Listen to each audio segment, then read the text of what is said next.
536 AD, a scared peasant stands frozen under a red sky, not a sunrise, but a sign of something terrible.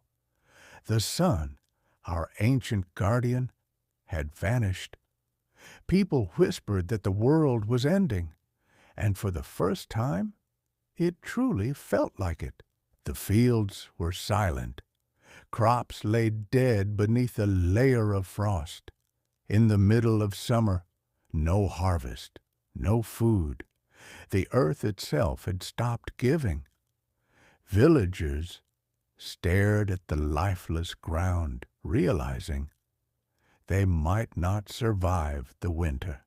At night, the cold was unbearable. Villagers huddled around dying fires, their faces pale with hunger and fear. Mothers held their children tighter, whispering prayers into the dark.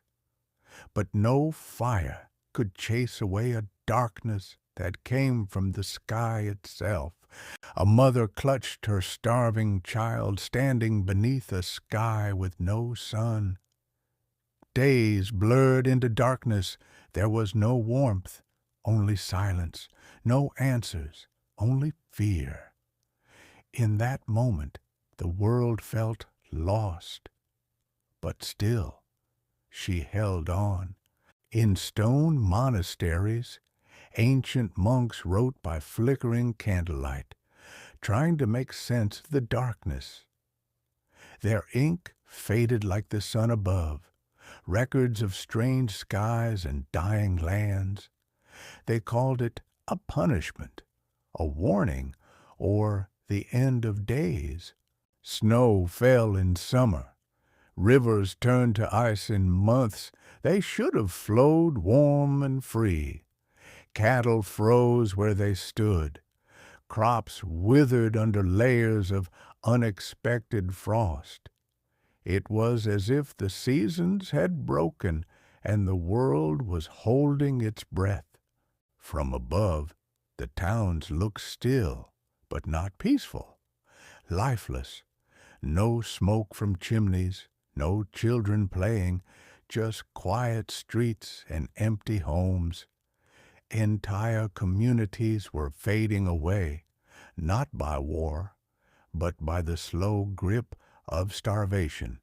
Beneath thick, choking skies, a volcano rumbled like a sleeping god. The earth trembled, animals fled. Ash spewed into the sky, a black veil spreading across continents. No one knew it yet, but this eruption would steal years of sunlight and millions of lives. From above, Earth looked bruised, covered in swirling clouds of ash. The sun struggled to pierce the haze. What should have been blue skies were now gray and lifeless. The planet had been dimmed. A volcanic winter had begun, and no one was ready. In the heart of a dark forest, a mountain exploded, blasting fire and ash high into the sky. Trees were flattened, animals scattered in terror. The roar echoed for miles. It wasn't just a volcano. It was Earth unleashing its fury. They buried the dead quietly. No words, no songs, just silence. Too many lives lost to hunger, sickness, and cold. The ground was hard, the grief even harder. In every village, the same story repeated, families fading, one grave at a time. Byzantine soldiers marched through broken towns, but there were no battles left to fight. Only silence, ashes, and crumbling homes. They weren't conquering. They were witnessing a civilization unravel. Even empires couldn't stop what was happening when nature itself turned against mankind. And then, one morning, a faint glow pierced the fog. For the first time in months, the sun returned. It wasn't warm yet, but it was hope. Fields began to thaw, birds returned, and slowly, so did life. Humanity had survived.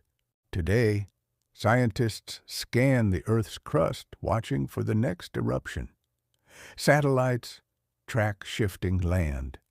Labs simulate ash clouds and global cooling, because what happened in 536 could happen again.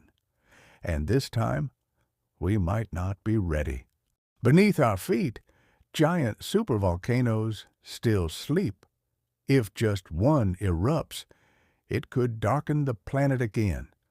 Billions affected, farms ruined, global panic. We live in comfort, but on borrowed time, because nature doesn't care how advanced we are, only how prepared. They stood together, tired, scarred, but alive.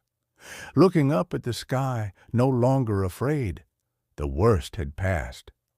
And though the scars remained, hope had returned. Because the story of humanity isn't just about survival, it's about rising again. The world forgot them, but we won't. Subscribe to Echoes of Extinction, where lost stories breathe again.